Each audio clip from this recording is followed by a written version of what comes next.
Oi,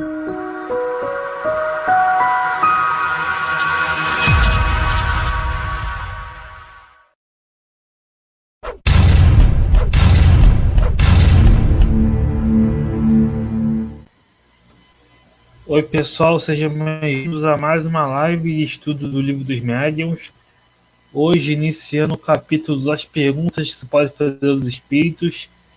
Queria agradecer ao Cláudio, ao Arthur, ao Rui e a todos que estão assistindo. Então, Rui, nos fale um pouco mais desse capítulo. Pois não, saudações aos amigos aqui no estúdio e você de casa que interage conosco pelo chat, fazendo suas observações, questionamentos, para o nosso estudo em grupo, conjuntamente, vamos enriquecendo as possibilidades de melhor compreensão deste que é o capítulo de número 26, conforme anunciado pelo Eric, que nos indica o método de Kardec para questionamento dos espíritos.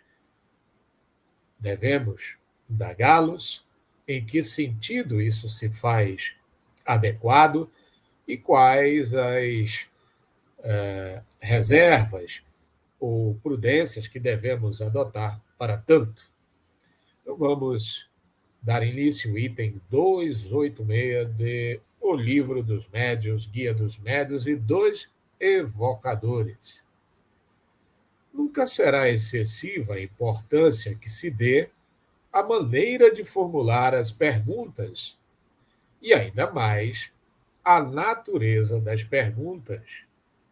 Duas coisas se devem considerar nas que se dirigem aos espíritos.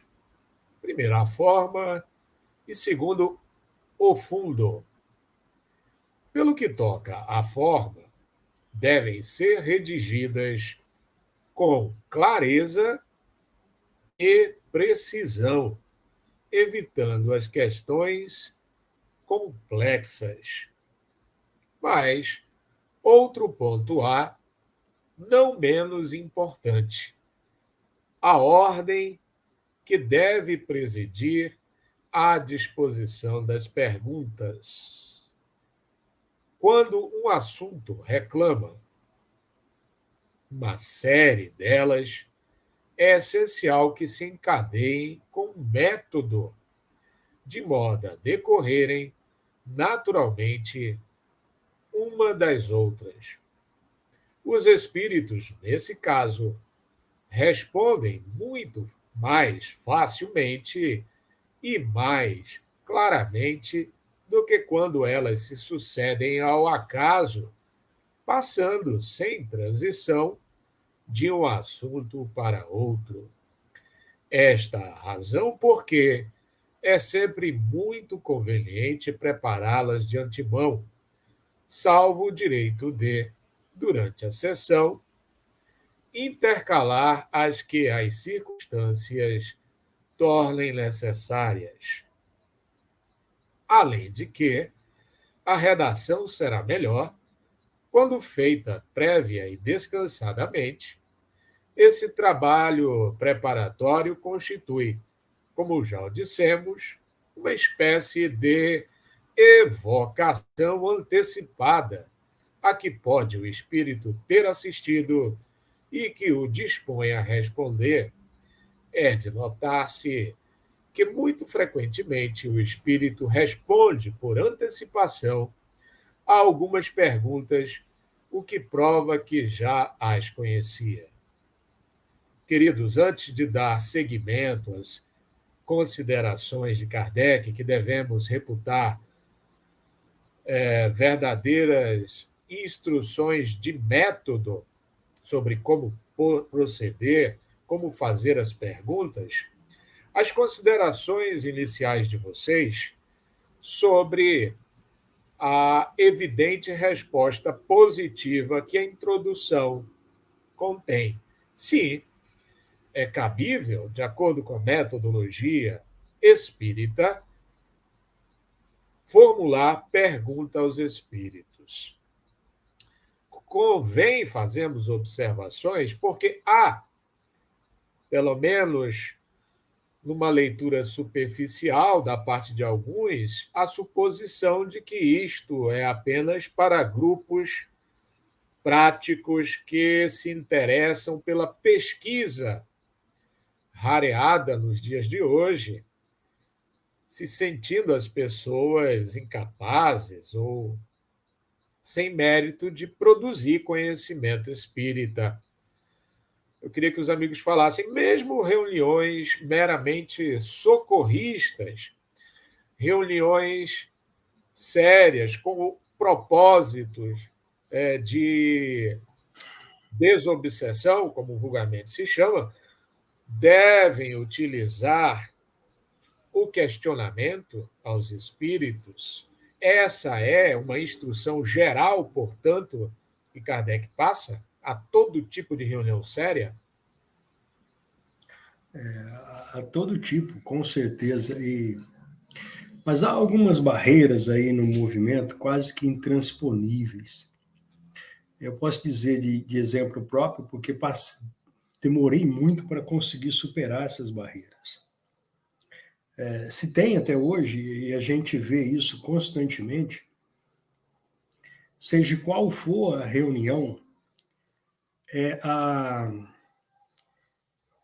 quase que a inocente e deliberada questão deixada à conta do espírito ou do comunicante, e todo mais é esquecido. Ou seja, se o espírito envolve um médium e começa a falar, parece que isso é uma ordem para que todos fiquem em silêncio, cabeça baixa, e escutem o espírito até o final. O espírito termina a sua mensagem, a sua locução, e simplesmente isso é considerado reunião. A gente participou disso muito tempo.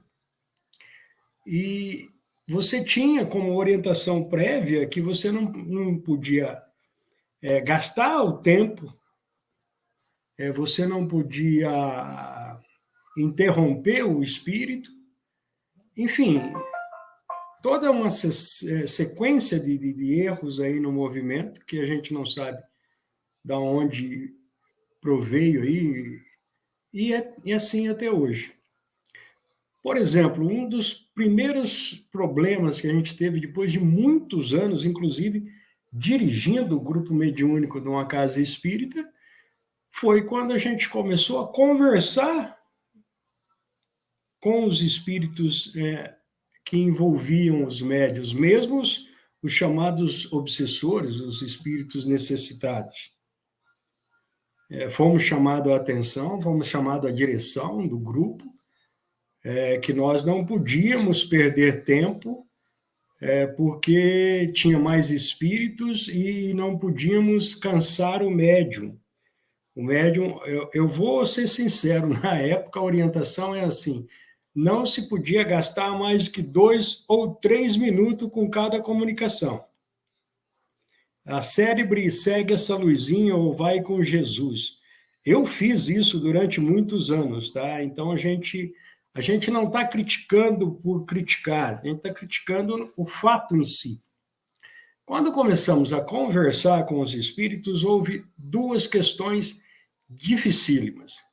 Esse entreveiro com a direção, que depois a gente foi perceber, não tem conhecimento doutrinário e, portanto, vai ser sempre contra qualquer coisa que aprofunde o trabalho. E você tem o despreparo dos médiuns e dos componentes da equipe. Eu anotei aqui, assim que foi lido aí, as questões complexas, né? O Kardec era tão minucioso. Ou seja, você não consegue ter uma conversa trivial com um espírito.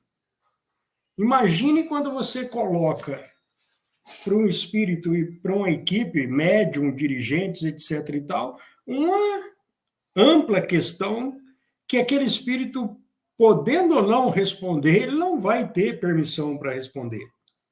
Tá? Algumas vezes que a gente depois começou a inquirir os espíritos, com tato, com cuidado. Isso é uma coisa que é constante, você nunca sabe o que vem de uma conversa com um espírito. A surpresa nossa foi o seguinte: não havia condições dos espíritos conversarem, não porque eles não queriam esclarecerem a equipe, não porque eles não queriam, porque o médium se sentia coagido. Se você propõe uma questão que está além do alcance do médium, quando chegar pelo médium via mediúnica, é natural que o médium bloqueie. Está se usando um palavreado que ele não conhece, está se falando de coisas que ele desconhece, está se falando de coisas que ele não acredita. Então, nós tivemos todo um processo para formar os médiums para que fossem o mais naturais possíveis. Olha, essa questão que está sendo tratada não é da sua alçada, é da alçada do espírito. E depois a gente vai, como vamos dizer assim, vamos peneirar as informações que vieram.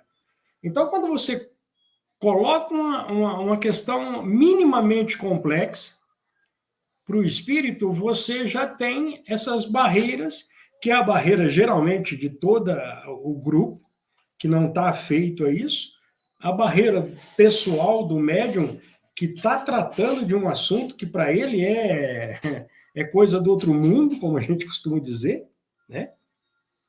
E aí entra nessa questão aqui, as respostas por antecipação.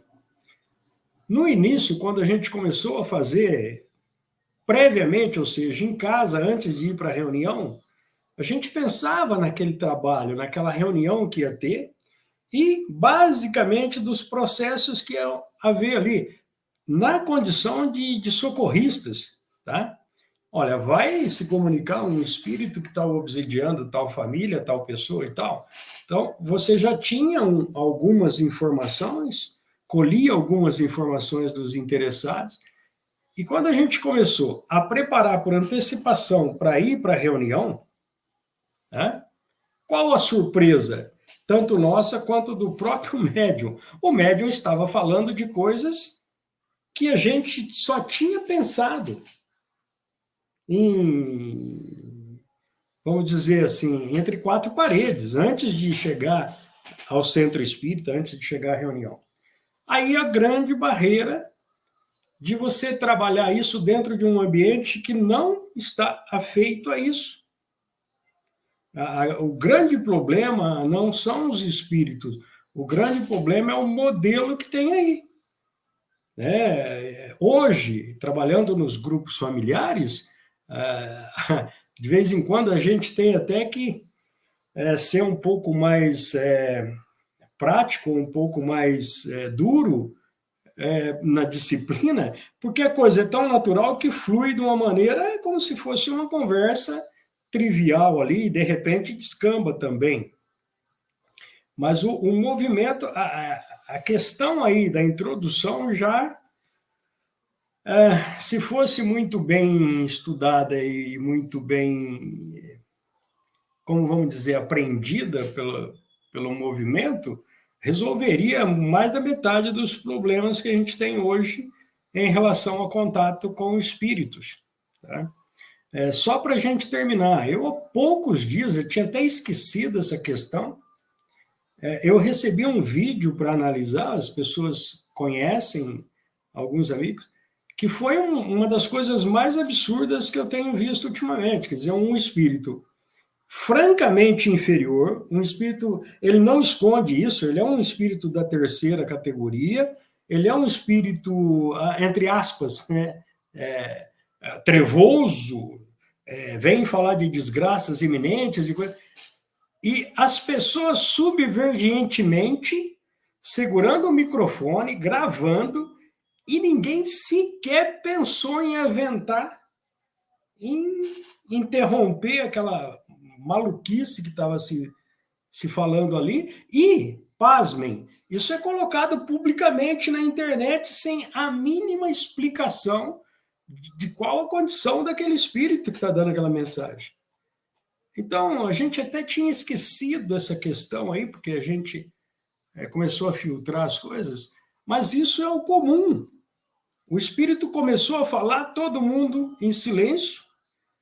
Quem ousar questionar esse espírito, geralmente é colocado fora do grupo, tá? Por incrível que pareça. Quem ousar questionar o dirigente, possivelmente também é posto para fora do grupo.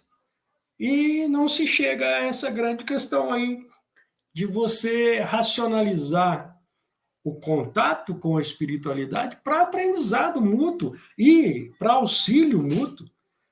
A gente tira tanto ensinamento e tanto aprendizado com os chamados espíritos obsessores, os chamados espíritos necessitados, desde que você observe essas atenções que Kardec dá aqui.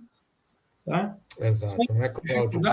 E será que isto também não se deve, Arthur, à falta de uma cultura de planejamento, de se antecipar às reuniões e pensar o que vai acontecer nelas, para poder utilizar o recurso da pergunta?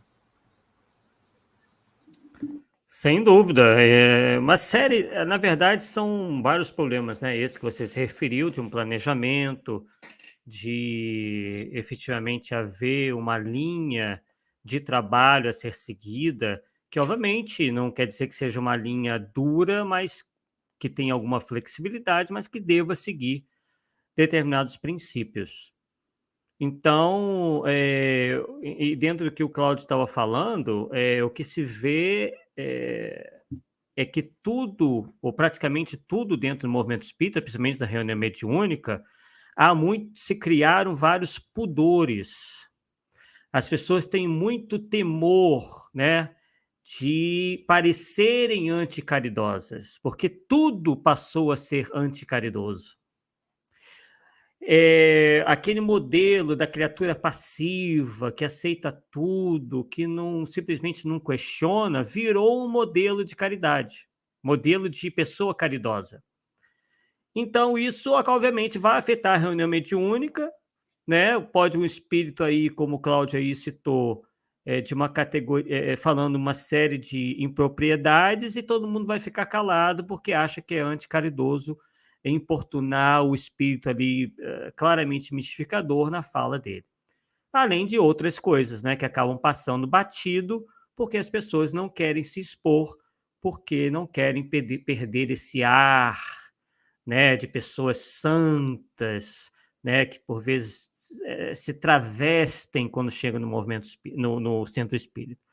Então é algo, infelizmente, que adentrou o movimento, né, em praticamente todas as casas espíritas se tem esse padrão aí de comportamento, e está complicado realmente consertar isso. Né? Então, o que é uma pena realmente. É interessante considerar, né, quando ele fala de ter uma sequência, um encadeamento lógico das perguntas, né? Não fazer perguntas avulso, mas ter um encadeamento, uma lógica na conversa, né? E como foi dito pelos amigos, preparar de antemão as perguntas, né? Porque às vezes o espírito já vem preparado e até responde sem nem perguntar, né? Pelo pensamento. E realmente não ter passividade, né? Perguntar, criticar, questionar, né? Isso não é anticaridade, né? Isso, na verdade, é caridade. Né? Então tem um papel ativo na relação com os espíritos, como Kardec tinha.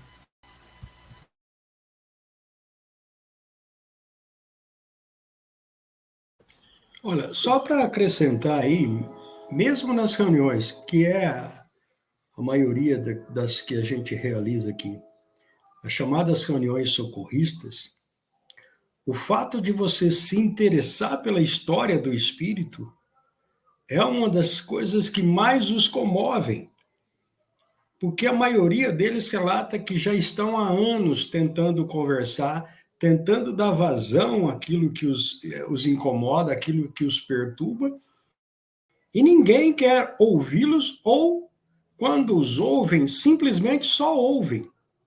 Nada é produzido dessa interação.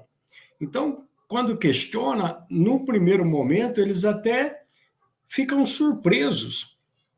Olha, peraí, você está realmente conversando comigo? Você realmente quer saber? Porque, naturalmente, eles vão para todos os lugares aí, falam, e acabou a reunião, nada é tirado daquilo que foi falado. Então, a gente tem visto muito, tem acontecido muito isso. E quando você abre essa vazão, é o que os amigos aí estão propondo. Eles querem que se pergunte o motivo deles estarem ali. Eles querem que a gente saiba por que está acontecendo aquilo que está acontecendo com eles, mesmo diante da dificuldade que eles trazem inicialmente. Hoje, alguns anos passados, muitos dos que nós chamamos de amigos espirituais são espíritos que nas primeiras reuniões houve embates quase que como se diz, quase como de inimigos declarados. E a conversa, a troca de ideias, às vezes até ásperas no início, com todo o respeito, é claro, produz nesses espíritos uma questão que eles próprios se surpreendem.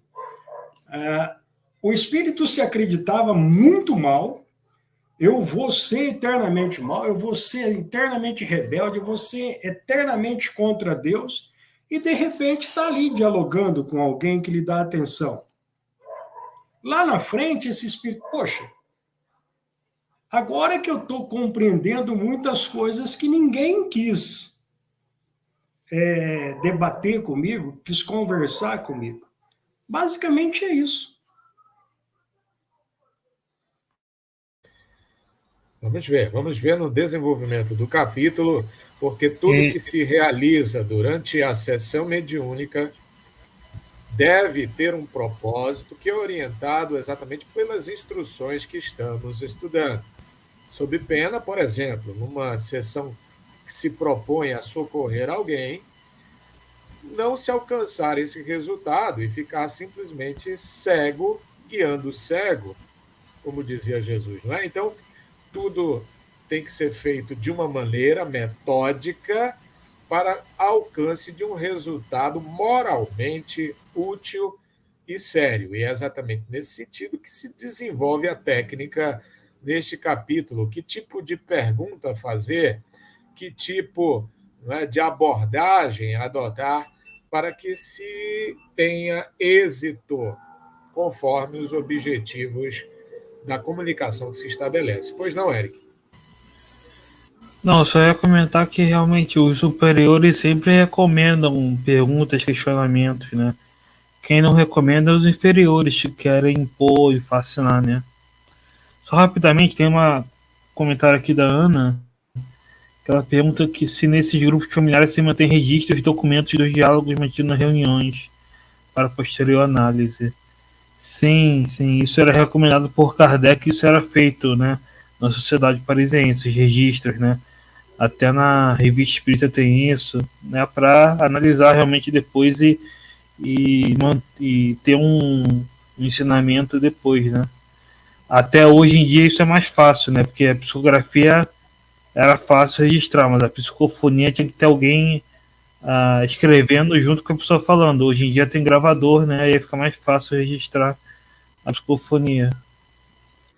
Para acrescentar aí, Eric, que a gente já trabalha com isso, a gente mantém minimamente, durante algum tempo, os registros dessas reuniões para ver a evolução daquela comunicação, daquele primeiro encontro daquele espírito, e muitas vezes, anos depois, você analisando a progressão, a evolução do chamado trabalho de esclarecimento desses espíritos, são lições imorredoras para quem as compulsa. A gente está hoje com 22 anos de grupos familiares, é claro que com acertos e erros ao longo dos anos, mas o aprendizado é profícuo, constante, desde que se mantenha isso daí. tá? Ok, vamos seguir com Kardec aqui no próximo parágrafo do nosso início de capítulo, em que ele desenvolve considerações sobre o fundo da questão. Esta exige atenção ainda mais séria, porquanto é, muitas vezes, a natureza da pergunta que provoca uma resposta exata ou falsa. Algumas há a que os espíritos não podem ou não devem responder, por motivos que desconhecemos. Será, pois, inútil insistir. Porém, o que, sobretudo, se deve evitar são as perguntas feitas com o fim de lhes pôr à prova a perspicácia. Quando uma coisa existe, disse, eles a devem saber. Ora, precisamente porque conheceis a coisa, ou porque tendes os meios de verificá-la, é que eles não se dão ao trabalho de responder. Essa suspeita os agasta e nada se obtém de satisfatório. Não temos todos os dias exemplos disso entre nós, criaturas humanas? Homens superiores, conscientes do seu valor, gostariam de responder a todas as perguntas tolas que objetivassem submetê-los a um exame como se forem estudantes? O desejo de fazer-se de tal ou tal pessoa um adepto não constitui para os espíritos motivo de atenderem a uma vã curiosidade. Eles sabem que a convicção virá cedo ou tarde, e os meios que empregam para produzi-la nem sempre são os que supomos melhores. Eis uma advertência sobre o bom senso das perguntas a dirigir aos espíritos.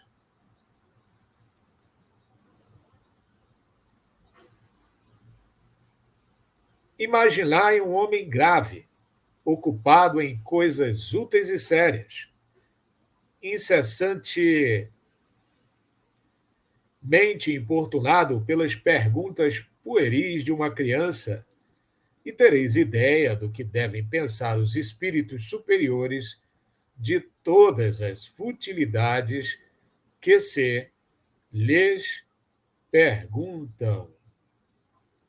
Então, observem que estas observações acima lidas de Kardec se referem às comunicações com os espíritos de segunda ordem, aqueles que podem comparecer à sessão mediúnica para assistir ao grupo encarnado na sua intenção, na sua empreitada de realizar estudo sério. Os guias dos médiuns e dos demais integrantes, bem como o guia do grupo como um todo, devem ser tratados de tal maneira, né, civilizada, sensata, cordata, né, para que não só não venha uma resposta atravessada, como em reação eles se retirem, né, ou se indisponham de continuar o trabalho de nos assistir. Pois é, isso não pode se confundir, esse cuidado que nós devemos ter, né, ligando um pouquinho com o que nós estávamos falando, com uma postura completamente passiva, né? Se confunde respeito com simplesmente uma inanição, né? No caso, aí na reunião mediúnica, onde ninguém fala nada, né? Enfim. Então, os espíritos superiores não se incomodam que a gente lhes dirija perguntas, mas desde que sejam perguntas sérias, perguntas que tenham um fim útil, que os nossos objetivos da reunião não sejam simplesmente a vã curiosidade. O que não quer dizer que não possam ser interpelados, não possam ser indagados quando surge uma dúvida, né? E também, então eles não se ofendem, né? Isso está bem claro na codificação, nos livros fundamentais, quando eles dizem que os espíritos não se ofendem quando, inclusive, são postos à prova, não dessa maneira que está se referindo aí, né? De uma maneira assim desrespeitosa, porque eles sabem que os elementos, os indivíduos que fazem parte da reunião mediúnica, os membros da reunião mediúnica, têm que ficar atentos, né, à qualidade dos espíritos que estão ali se comunicando. Então, né, é comum que às vezes se faça uma pergunta um pouco mais profunda para que o espírito, né, tenha a possibilidade de mostrar quem ele verdadeiramente é, né? Isso quando paira alguma dúvida ali em relação às suas intenções e às suas luzes. Então, a gente não pode, né, ter essa vergonha de indagar os espíritos desde que se estabeleçam esses critérios.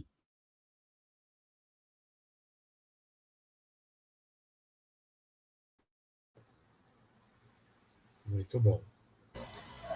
E é interessante só considerar, né, o que disse ali sobre testar os espíritos, né? Você não pode ficar fazendo perguntas para testar os espíritos, né?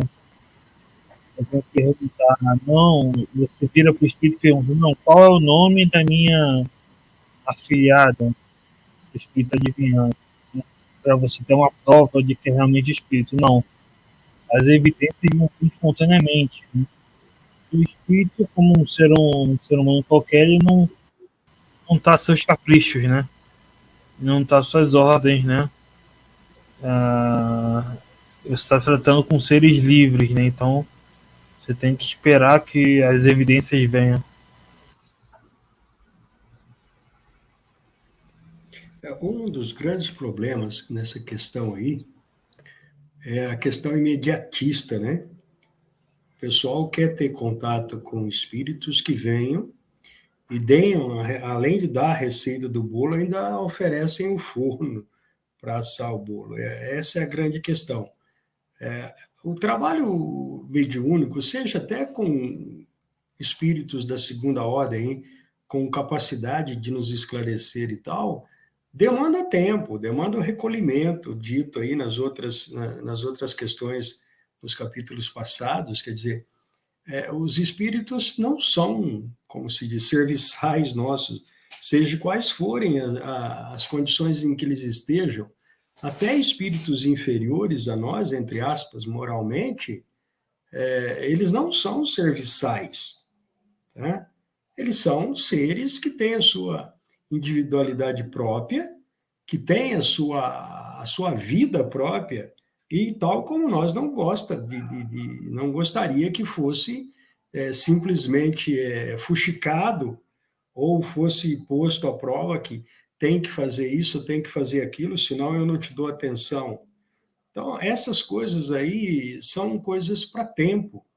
O Eric lembrou bem aí as grandes comprovações ou as grandes questões que esclarecem sobre qual espírito está conosco mesmo, elas vêm com a naturalidade que às vezes nos espanta. Eu estou de olho aqui, do lado aqui, num pequeno relógio de bolso antigo. Então, um espírito familiar, por exemplo, começou a se manifestar há alguns anos. E quase que, vamos pôr assim, 99% de certeza que é esse espírito familiar. Mas sempre a gente vai ficar, vou ouvir, vou conversar. A possibilidade de conversa era rara e muito rápida, né? Por causa da situação do médium e tal. Mas um dia, na presença do médium, naturalmente, tranquilamente, assim, o espírito falou: meu filho, O que importa é o sentimento que você traz no coração pela lembrança daquele relógio, e não você ter o relógio materialmente contigo. Pronto, tirou todas as dúvidas, porque o médium não conheceu essa pessoa, não conviveu com essa pessoa. E eu nunca comentei essa história pessoal que eu tenho com esse espírito familiar sobre um relógio. Tinha um relógio muito antigo que ele tinha me dado, e uma tia me pediu o relógio para levar para casa, para ficar como lembrança e tal, e deu fim nesse relógio.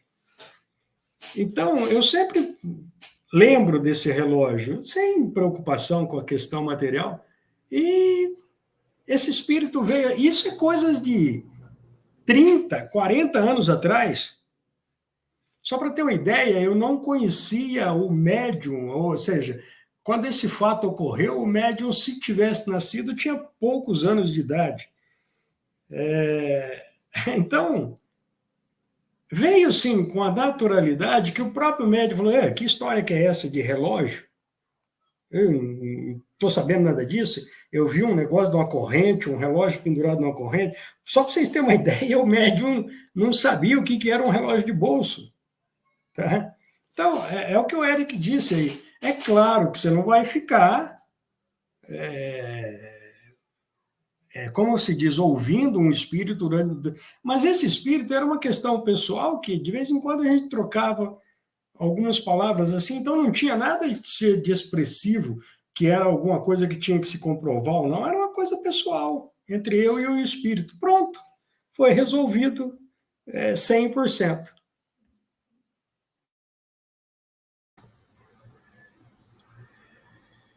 Dando sequência, não se segue daí que dos espíritos não se possam obter úteis esclarecimentos e, sobretudo, bons conselhos.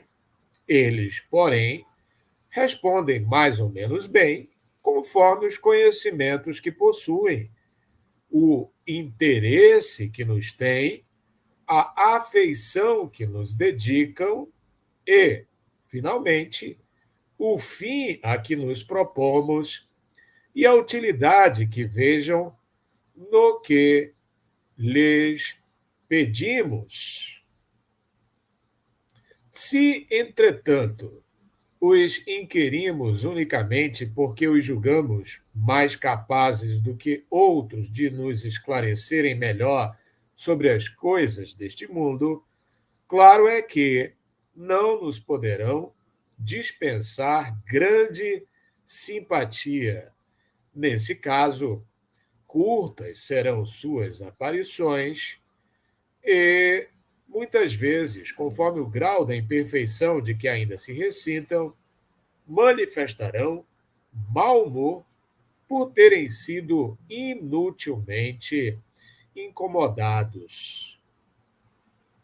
Meus amigos, ainda vamos extrair algum questionamento aí do item, do parágrafo que acabou de ser lido. Se o Eric puder voltar um pouquinho o texto. Pois bem, existe alguma ressalva que, por trecho subsequente ao que Kardec coloca, que eles vão responder mais ou menos bem, conforme os conhecimentos, o interesse, a afeição e a finalidade do que pedimos? Isso está colocado relativamente, mais uma vez, salvo o melhor juízo, aos espíritos benevolentes, não é? Ou os espíritos com algum tipo de grau de sabedoria, porque há aqueles que se empolgam quando imperfeitos, se perguntados sobre as coisas, não é? Falando sem conhecimento de causa, sem grande juízo ou responsabilidade, diante de uma pergunta especulativa. Não tem isso também? Espíritos imperfeitos, pseudo-sábios, que vão se arvorar a instrutores quando indagados sem maior critério pelo grupo?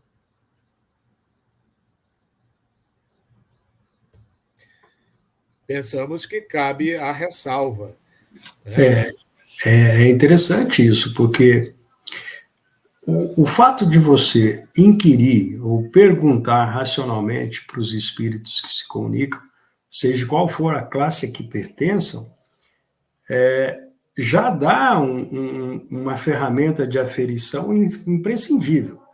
Porque, como diz aí o próprio capítulo, quer dizer, se é um espírito que nos tem afeição, ele dá uma resposta, mesmo quando o assunto não lhe é conveniente. Ele sabe dar uma resposta. Quanto aos outros, se desmascaram facilmente, né? Se irritam. Nós temos um exemplo de um amigo espiritual que toda reunião ele nos passava, nós nos chamávamos de orientador, ele nunca quis dar o nome. A gente foi saber o nome dele muitos anos depois. Ele sempre falava de assuntos vários. Uma vez se estava falando, estudando sobre magnetismo. E nós propomos, no final do trabalho, se o orientador, o amigo orientador, poderia nos falar sobre magnetismo. Aí nós fomos ver o caráter desse espírito.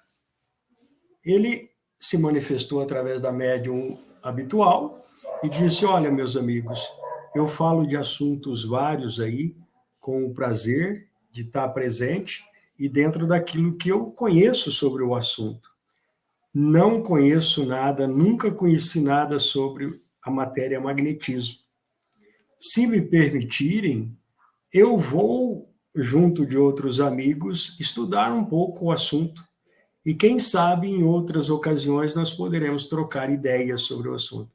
E assim se deu, quer dizer, com essa questão se ficou vendo o caráter benevolente e sério desse espírito, quando em outras ocasiões, inquirindo espíritos que estavam presentes habitualmente, se irritaram ao ponto de nunca mais aparecerem.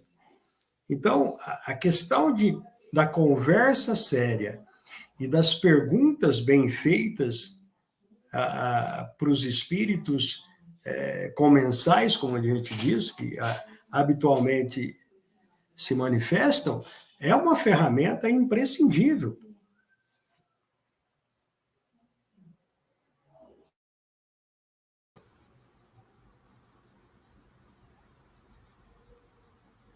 Muito bem. Então vamos ao item 287.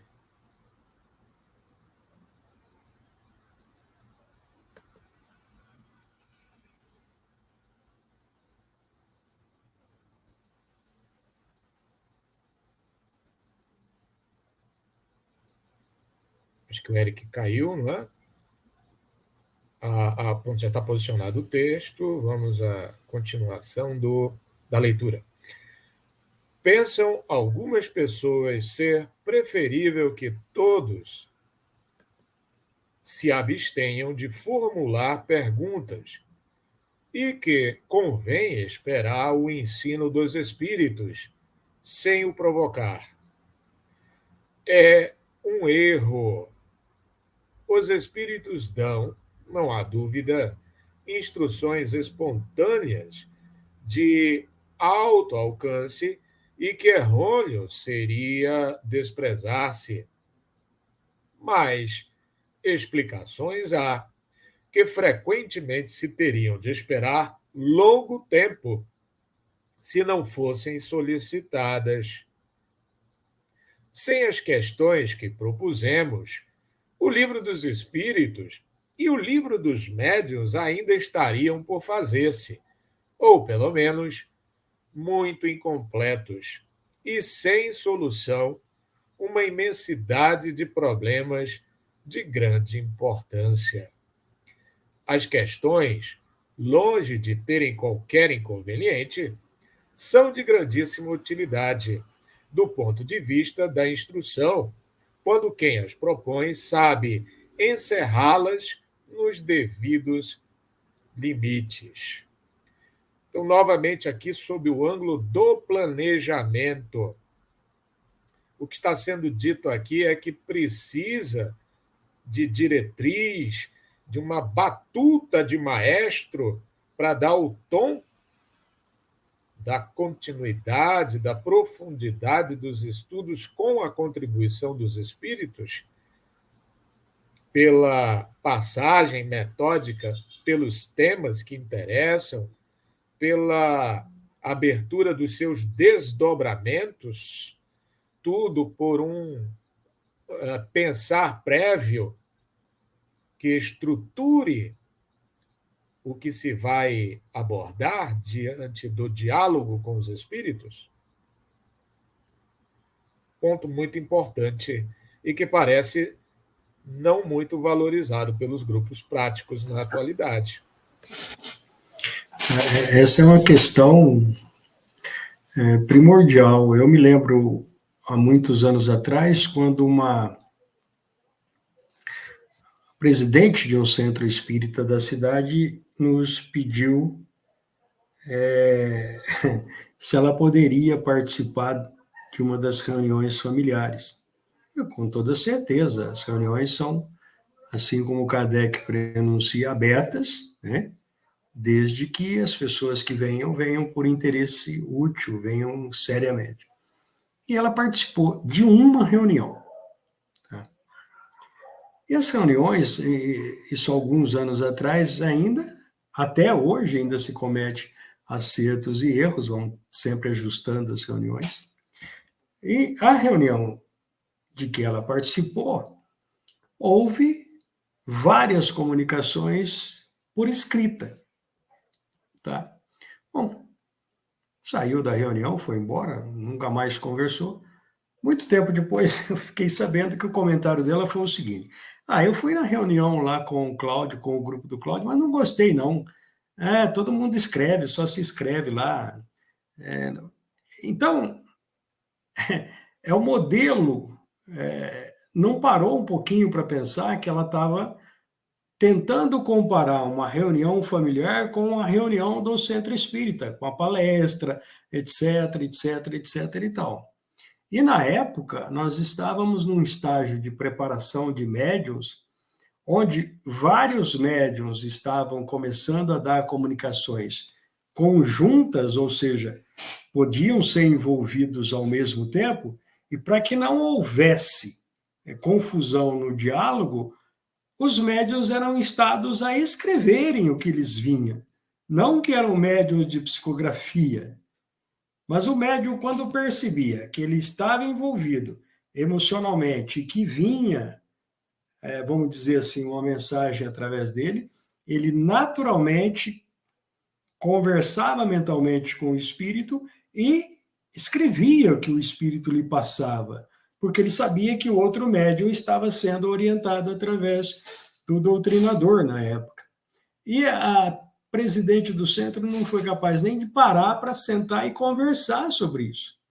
Então, essa questão do planejamento entra nessa questão do modismo que tem aí, que parece que todas as casas têm que ser iguais, palestra, passe e trabalho fechado. Palestra, passe e trabalho fechado. Meia dúzia de elementos que participam, Deus que me perdoe, se alguém estiver presente, e com certeza a casa trabalha diferente, parabéns, mas é assim, meia dúzia de pessoas que trabalham fechada, dificilmente o conhecimento ou o ensinamento sai dali, ou às vezes até é colocado em pauta nas reuniões, e assim vai se fazendo essas reuniões anos a fio, sem nenhuma, entre aspas, utilidade, nem proveito, nem mesmo para os integrantes próprios. Isso a gente fala porque a gente participou disso. Né? Não há discussão, não há aprofundamento, não há análise, e é o que está aí, não há conhecimento do Livro dos Espíritos, não há conhecimento do Livro dos Médiuns, e a coisa vai por anos a fio. Quando participam de qualquer coisa um pouquinho estranha aquilo que estão acostumadas, negam o fato, sem conhecimento de causa, sem até pararem para pensar no que estão falando. Nós tivemos essa experiência e depois a gente, como se diz, toca o barco e deixa para lá. Formulação de grupos. E a gente começou a perceber que, mesmo nas casas espíritas, com todas as dificuldades, deveriam ter as suas diferenças.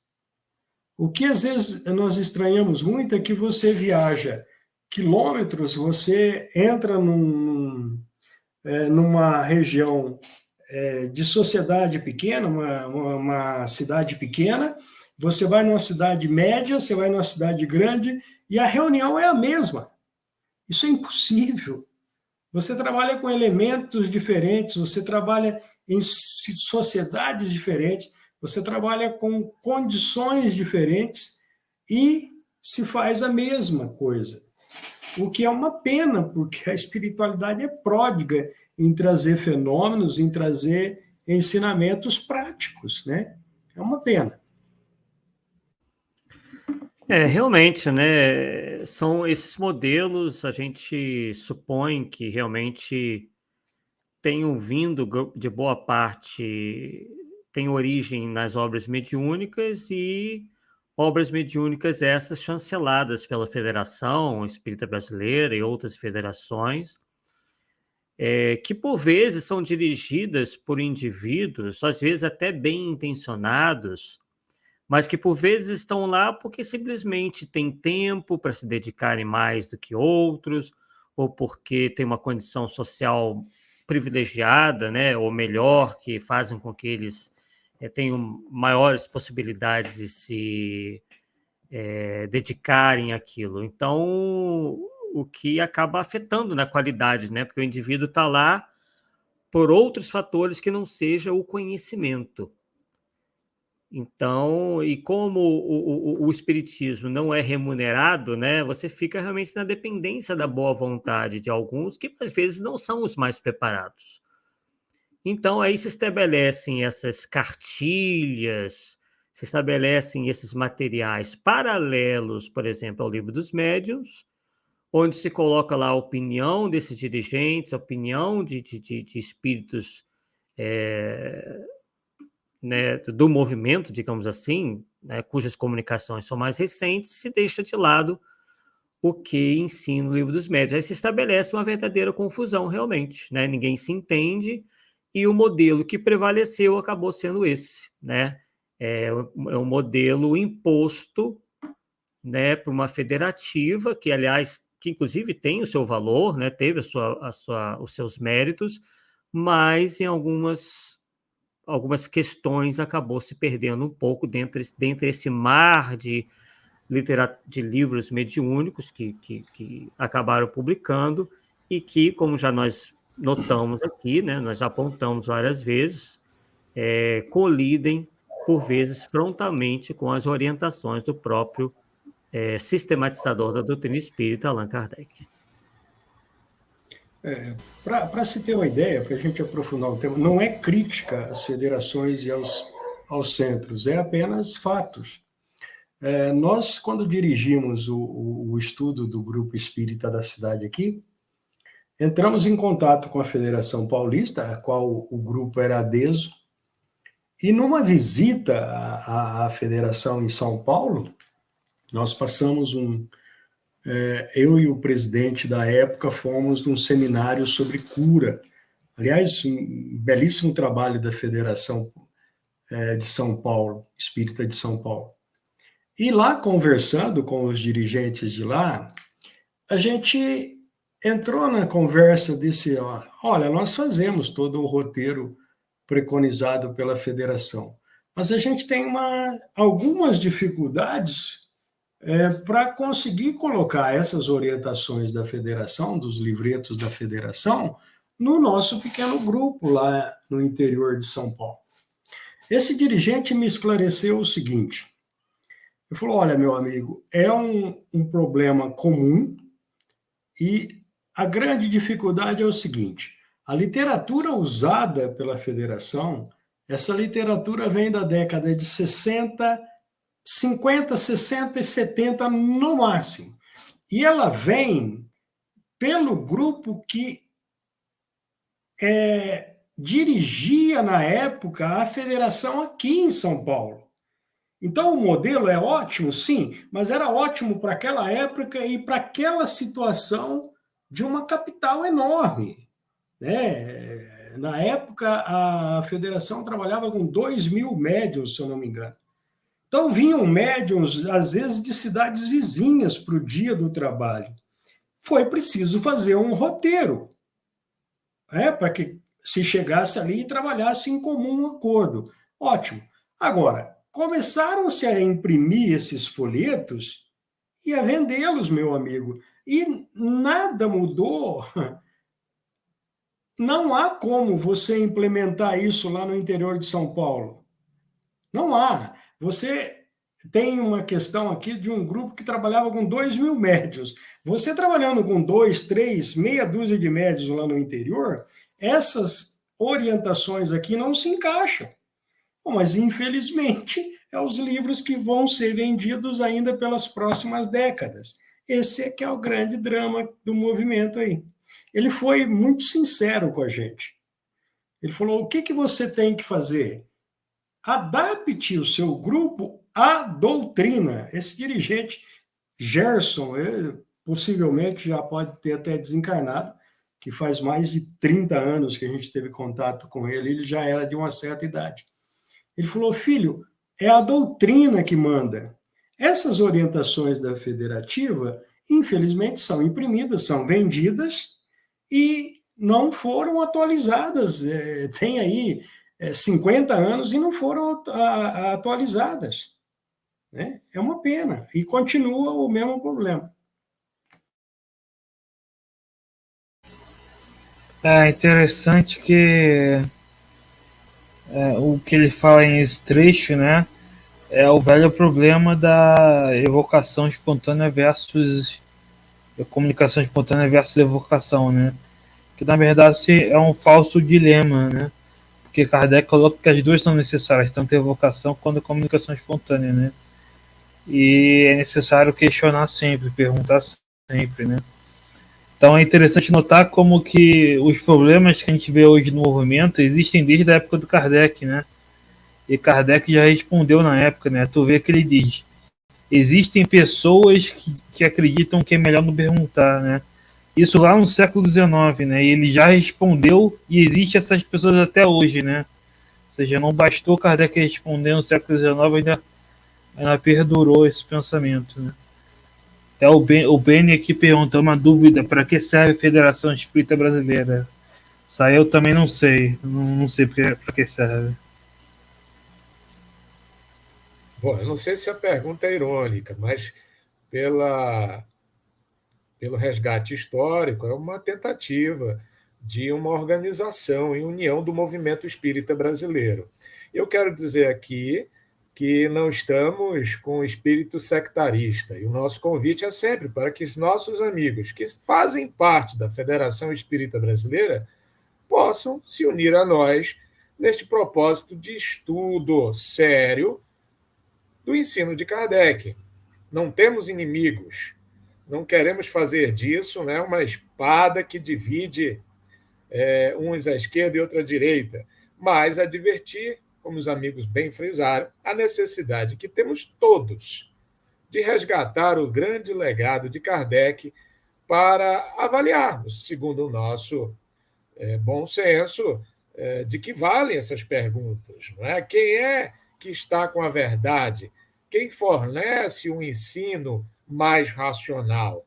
Se é a opinião pessoal da psicografia que veio a lume do espírito tal ou qual, ou se é a obra coletiva dos espíritos superiores provenientes de Kardec pela aplicação do seu método que estamos aqui pondo em revista no Livro dos Médiuns.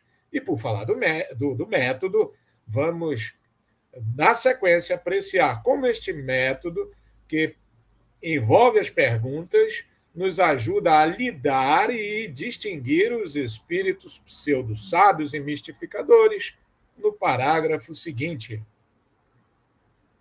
cuja leitura faremos agora.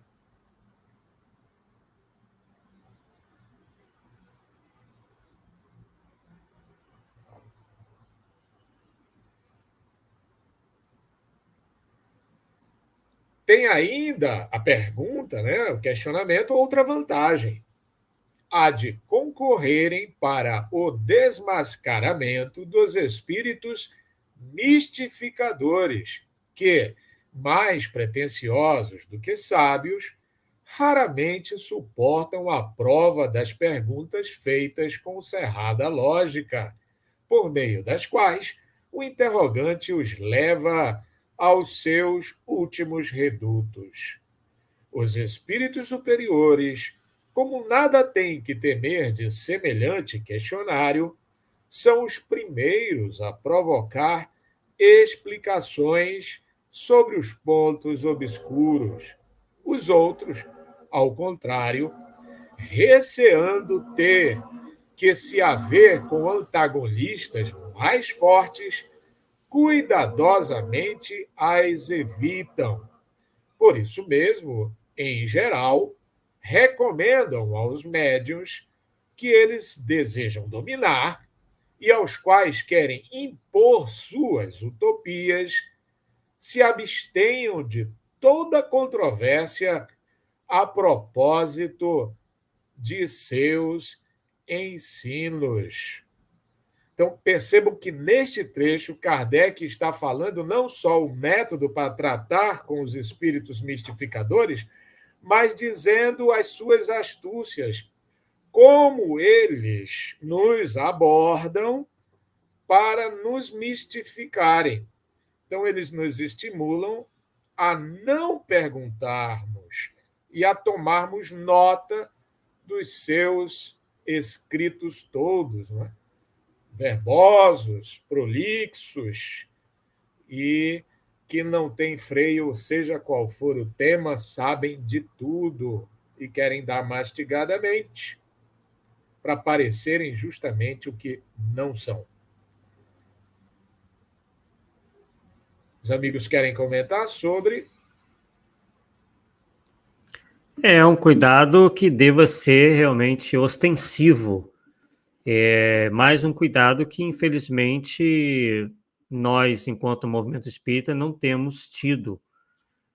Porque chega ao ponto desses espíritos não só enganarem um pequeno grupo, mas aquilo ir à frente e, inclusive, os seus ditados serem publicados. Então, acabam essas fantasias, essas instruções, por vezes até ridículas, chegarem ao conhecimento do público em geral. Então, o que é muito ruim, né? Quer dizer, esses espíritos não só enganam a um grupo, mas acabam enganando a uma série de pessoas, né? E hoje, com o advento da internet, né, se coloca uma câmera na frente do médium e sai gravando para colocar no YouTube depois. Quem geralmente pesquisa um pouquinho na plataforma do YouTube sabe bem do que eu estou falando, né? E aí, realmente, o céu é o limite. O número de bobagens e de comunicações realmente sem pé nem cabeça tem excedido todos os limites. Quer dizer, e se ao mesmo tempo as pessoas fossem precavidas em relação a esse tipo de espírito, possivelmente eles não teriam assim tanto sucesso, não atrairiam tanta atenção.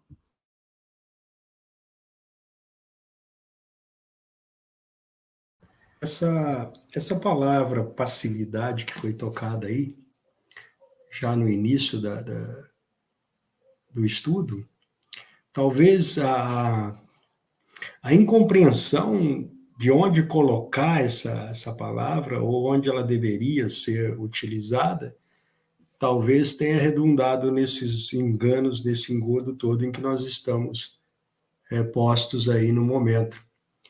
A um amigo, quando nós inquirimos a ele sobre essa questão da tão propalada passividade mediúnica do movimento, ele disse: meu amigo, quando se foi pedido a passividade, nos primeiros estágios do contato aqui nessas terras, foi no sentido de que não houvesse algazarra, que não houvesse indisciplina nas primeiras reuniões, porque não havia ninguém com conhecimento para contornar a turba de espíritos perturbadores que ali pudesse estar.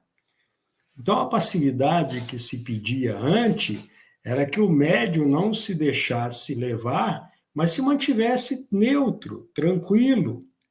Infelizmente, hoje, passividade se diz abaixe a cabeça e tudo aceite. Isso nós não queremos e não nem por nenhum momento desejamos de um grupo.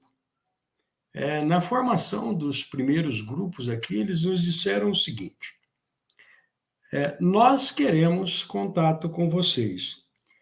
Se vocês seriamente querem ter contato conosco, organizem as reuniões, disciplinem os locais, disciplinem os horários, disciplinem a chegada e a saída.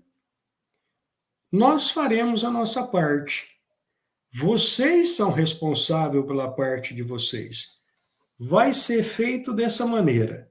Se não estiver ao contento para a utilidade que nós queremos dar às reuniões, nós vamos chamar a atenção e aconselhar vocês. Se nos ouvirem, trabalharemos em conjunto. Se não nos ouvirem, nos retiramos e procuraremos outras pessoas com quem trabalhar.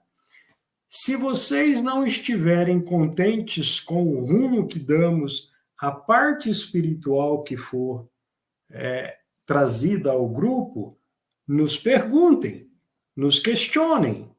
Se não agradar as respostas que demos, se desliguem de nós. Procurem outros espíritos com os quais vocês queiram e possam trabalhar. É simples assim.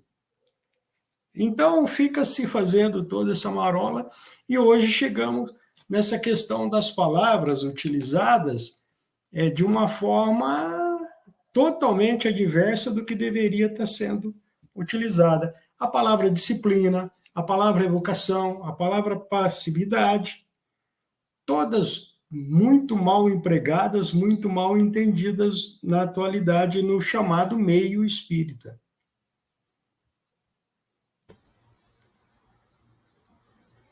Falaste disciplina, Cláudio, eu lembrei aí que também, a título de alerta, pode esta palavra nos remeter a uma certa astúcia de espíritos que desejam dominar, não é? Aí eles apelam assim, olha, disciplina, pergunta agora não, para evitar o desmascaramento das suas falsas doutrinas. Outros também podem apelar, inclusive, para o conceito de caridade, não é? Olha, pergunta, crítica agora não, porque seria faltar com caridade no momento da sessão mediúnica. Então, são uma série aí de estratégias que esses espíritos mistificadores podem utilizar e que não resistem a perguntas habilmente colocadas sobre o conteúdo, o próprio conteúdo do que está sendo veiculado. Kardec, então, conclui aí este item. Quem haja compreendido bem o que até aqui temos dito nesta obra, já pode fazer ideia do círculo em que convém se encerrem as perguntas a serem dirigidas aos espíritos. Todavia, para maior segurança, inserimos abaixo as respostas que eles nos deram acerca dos assuntos principais sobre que as pessoas pouco experientes se mostram, em geral, dispostas a interrogá-los.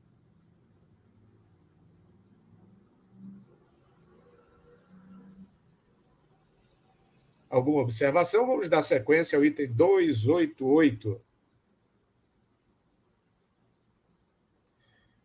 Então, vejamos este questionário dirigido aos espíritos sobre as perguntas simpáticas ou antipáticas aos espíritos. Primeira, os espíritos respondem de boa vontade às perguntas que lhes são dirigidas? Resposta: conforme as perguntas. Os espíritos sérios sempre respondem com prazer às que têm por objetivo o bem e os meios de progredirdes. Não atendem às fúteis. Isso quanto aos espíritos sérios. Importante isso aí, né? Porque haverá sempre quem, não sendo sério, acaba dando corda às futilidades e desviando o grupo e a sessão do bom caminho, não é, gente? Sem dúvida. E a gente aí, por comparação e em consequência disso, a gente já vai também ter a ideia do que os espíritos não sérios fazem, né? Eles respondem justamente, se prontificam a responder essas questões fúteis e não têm como objetivo, né, o esclarecimento, e sim, simplesmente, por vezes, a imposição de ideias ou mesmo dar conselhos pérfidos, enfim, né, dependendo aí das intenções do espírito e do grau de elevação a que ele se inclua. E bem claramente dizendo como que os espíritos sérios se comportam, né, respondendo, como está dizendo ali, respondendo com prazer às perguntas que têm por objetivo o bem e os meios de nós progredirmos. Então, nós também temos que colaborar, como já dizíamos anteriormente, né? Todos nós aqui. Temos que procurar realmente encarar a coisa com seriedade para que haja aí a sintonia, digamos assim, de propósitos entre nós e os espíritos superiores. Voltando de novo na questão do planejamento, né? Cada grupo tem as suas características, cada grupo tem até as suas funções junto com os espíritos, né? Quando a gente começou a formar os pequenos grupos fora do centro espírita, que a gente começou realmente a se ater a isso, e isso só pode ser feito com conhecimento de causa, com conhecimento doutrinário. E mesmo errando, os amigos espirituais que nos davam apoio diziam assim: é melhor vocês errarem tentando do que vocês ficarem naquela coisa esperando a banda passar. Se errarem, não tenham vergonha de admitir o erro e voltarem ao que era certo. Quanto a nós, estamos prontos a lhes dar apoio, a lhes dar orientação, não a fazer o trabalho que é de vocês, né? Então, as questões, o grupo, uma vez estabelecido, olha, nós vamos trabalhar com um estudo de N assuntos, então vamos tratar só desse assunto. Vamos organizar o grupo para isso. Vamos tratar de socorro aos espíritos? Sim, você tem literatura dentro da doutrina para fazer esses grupos. Nós vamos fazer grupos familiares? Sim. Quem que vai ser o responsável? Os grupos familiares, quem é o responsável é o dono da casa. Ali entra aquele que ele convida. Ali entra, na parte espiritual também, aqueles afeitos a esse tipo de grupo. Olha, vamos fundar um centro espírita. Sim, a doutrina é muito pródiga, existe até orientação para a fundação de grupo. Tá? E esses espíritos sérios vão estar dando as respostas dentro do objetivo. Qual que é o objetivo? É o objetivo de auxiliar? O objetivo de esclarecer? O objetivo de aprender? É os meios de progredir.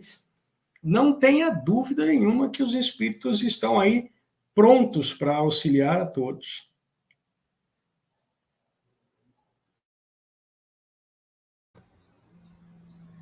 Essa progressão aí não é a progressão financeira, não, tá, gente?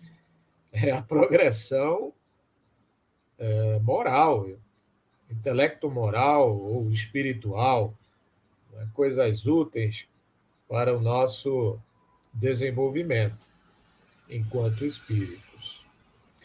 Segunda pergunta: basta que uma pergunta seja séria para obter uma resposta séria? Resposta: não. Isso depende do espírito que responde. Insiste Kardec. Mas uma pergunta séria: não afasta os espíritos levianos? Não é a pergunta que afasta os espíritos levianos. É o caráter daquele que a formula. E esta resposta, meus amigos, é, mais uma vez, o chamado à responsabilidade dos membros dos grupos, não é? Diga, Cláudio. Está mutado. Essa questão aí entra nisso que discutimos lá em cima, quer dizer, você tem hoje pessoas dirigindo, orientando grupos e trabalhos sem noção do que seja doutrina, sem noção do que seja espiritismo. Às vezes por simpatia dos dirigentes, às vezes porque faz parte daquele grupo social e tal, e não pelo fato realmente de saber o que está fazendo, tá? E os espíritos, eles sabem disso. Eles sabem a quem se dirigem, seja para orientar, seja para perturbar, tá? Então, não me importa a posição daquele que formula a pergunta, e nem se a pergunta está sendo feita séria. Mas quem é que está fazendo a pergunta? Eu já passei muito carão com espíritos, quando me achava, a gente até tem uma brincadeira aqui, mas é séria, a gente se achava o macacão da balachita, né? Aquela antiga balachita que tinha uma chita Até tempo atrás eu consegui uma embalagem daquela lá para mostrar para os meus filhos e netos. Tá? A gente se achava um macacão. Quando a gente foi descobrir, aquilo lá não era um macaco, era uma chita. Tá? Então não adiantava nada eu me achar. E os espíritos vão nos colocando no nosso lugar, até espíritos inferiores nos colocam no nosso lugar. Tá? A questão da seriedade vai até o limite do caráter daquele que está fazendo a pergunta. É muito fácil fazer uma pergunta séria, tá? Não tem dificuldade nenhuma. Agora, você quer uma resposta séria para quê? Se você não vai utilizá-la. É simples, basicamente é isso aí. Bem, isso mesmo, Cláudio. Não adianta você fazer uma pergunta séria, né? Como você bem falou, se você não é sério. Os espíritos sabem reconhecer isso muito bem. E a gente não adianta querer enganar, querer teatralizar a coisa, porque realmente eles enxergam além, né? Tem essa capacidade, até pela própria natureza, né? Espiritual mesmo, conseguem. Tem sentidos que nós não possuímos, então mesmo os espíritos inferiores sabem exatamente com quem estão lidando. Bom, além dessa resposta mais direta que diz sobre o caráter daquele que formula a pergunta, é importante, como o Cláudio já havia adiantado, destacar que não é pelo fato da pergunta ser séria que ela é pertinente ao senso dos espíritos elevados. No decorrer do capítulo, nós vamos ver que, ainda que séria, ela pode ser inútil ou completamente inadequada para a circunstância, para o grau vivenciado ali pelo questionador, pelo grupo, pelo médium, enfim. Os espíritos são muito prudentes quando sérios, e eles podem recusar a resposta, ainda que seja com um bom propósito a pergunta formulada, não é? Por exemplo, quanto ao futuro, quanto à ciência pronta. Nós vamos ver no decorrer do capítulo que eles se negam a nos poupar do trabalho que nos compete. Mas vamos lá, terceira pergunta. Quais as perguntas com que mais antipatizam os bons espíritos? Né? Aquelas que realmente vão merecer recusa. Resposta: todas as que sejam inúteis ou feitas por pura curiosidade e para experimentá-los. Nesses casos, não respondem e se afastam.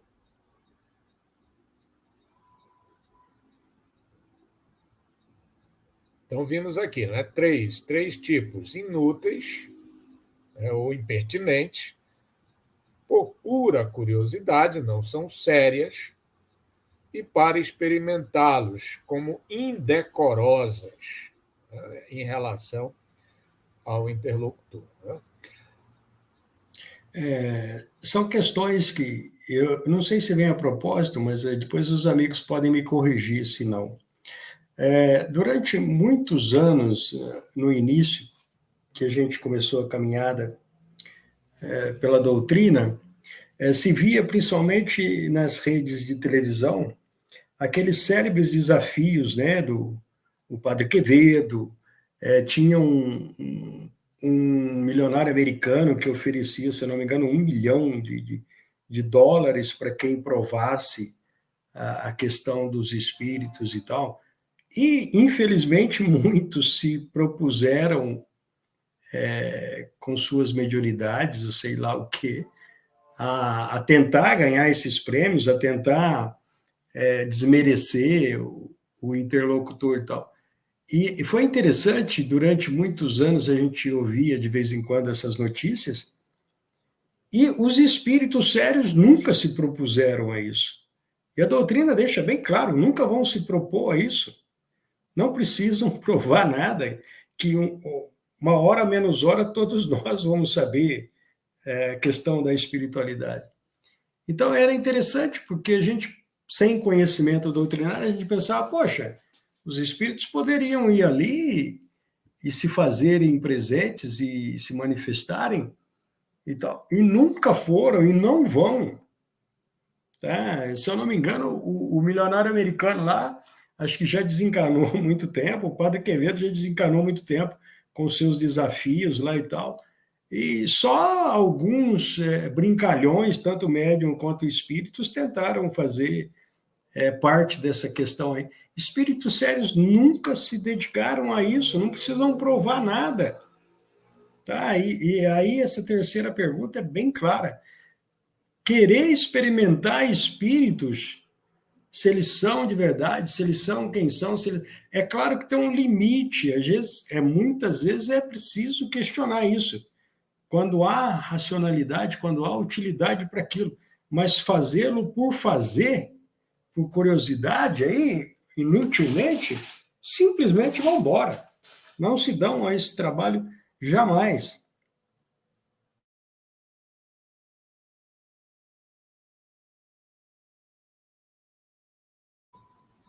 Bom, complementa Kardec.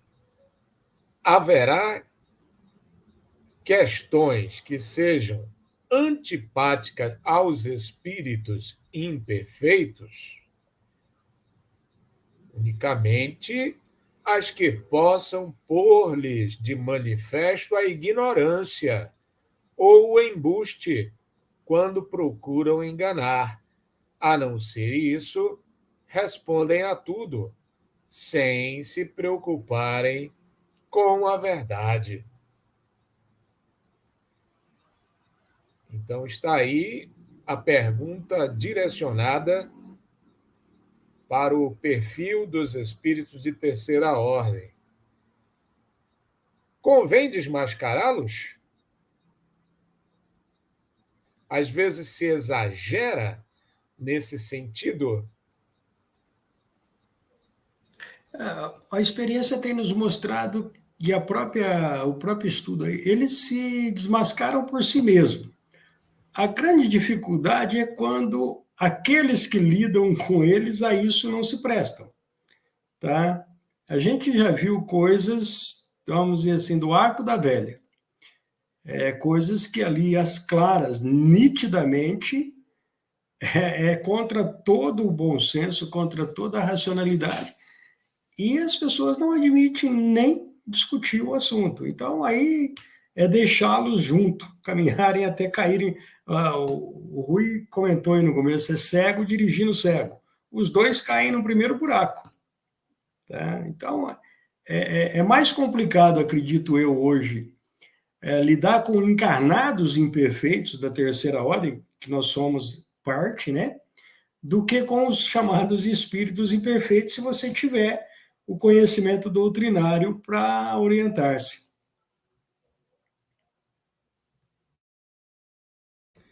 Eu me refiro assim, Cláudio, de se dar muito espaço na interlocução, né? Perder muito tempo já tendo evidência de se tratar de um embuste, de uma intenção de impostura ou de zombeteiro com esses espíritos, né? Então, isto pode ser um perigo de levar a mau caminho uma sessão prática, né? Da gente ter um certo gozo, um certo entretenimento com esse tipo de desafio, né? De pôr a nu um espírito impostor, um espírito brincalhão. O movimento, Rui, nos deixou esse legado terrível aí da passividade errônea, que você não pode nem desmascarar o embuste. E se esquece que a doutrina é pródiga. Tanto o espírito pode falar, eu não respondo a essa questão inútil, a essa questão sem propósito, quanto o interlocutor, aquele que está dirigindo a sessão, pode falar, olha, acabou a conversa. Não há necessidade, não há utilidade nesse assunto que nós estamos tocando mais. Você está teimando nessa questão que a gente já sabe não ser necessária aqui. As pessoas que hoje trabalham com a espiritualidade ou com a mediunidade têm um pavor, e eu não sei porquê, parece que é um tabu, que o encarnado não pode interromper o espírito.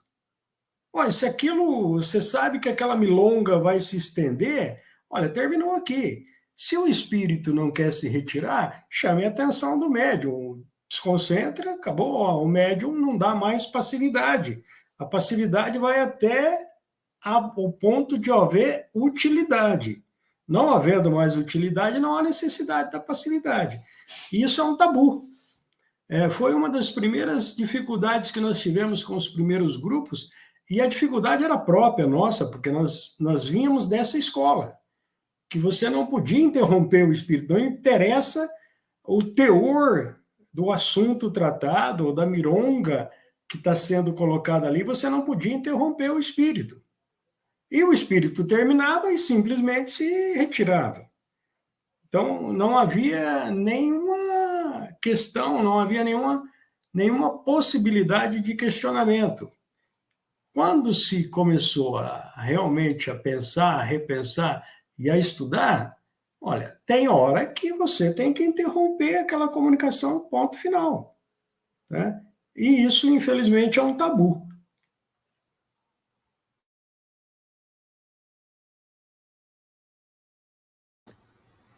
Muito bem, a respeito disso é a quarta pergunta, acredito que a última de hoje, tendo em vista o tempo avançado. Que se deve pensar das pessoas que nas manifestações espíritas apenas veem uma distração e um passatempo ou um meio de obterem revelações sobre o que as interessa?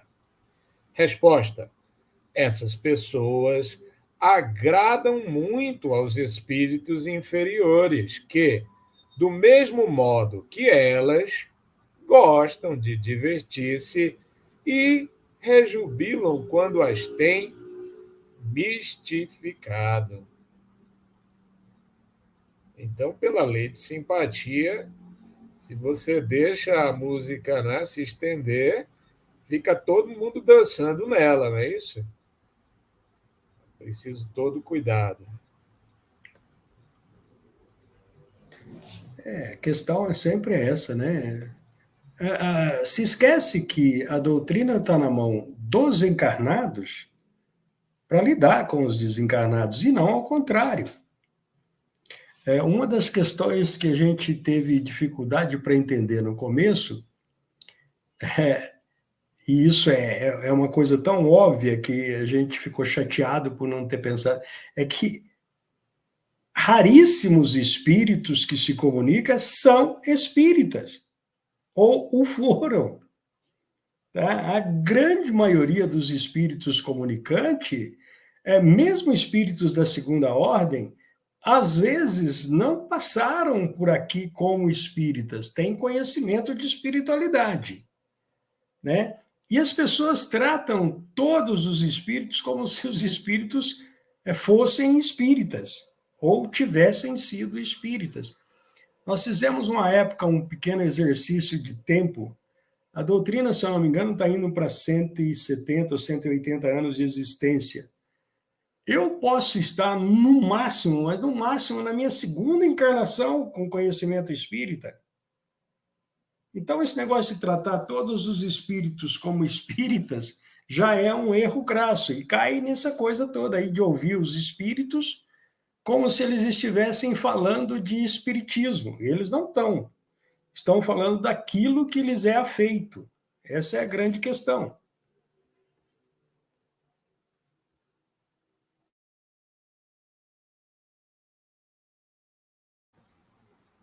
Então, devolvemos ao Éric a palavra de encerramento.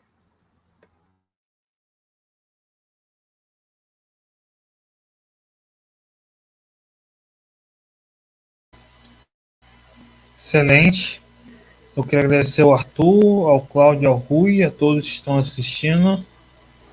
Né? Então, na próxima continuamos na questão 5, né, desse capítulo. Então é isso, pessoal. Até a próxima.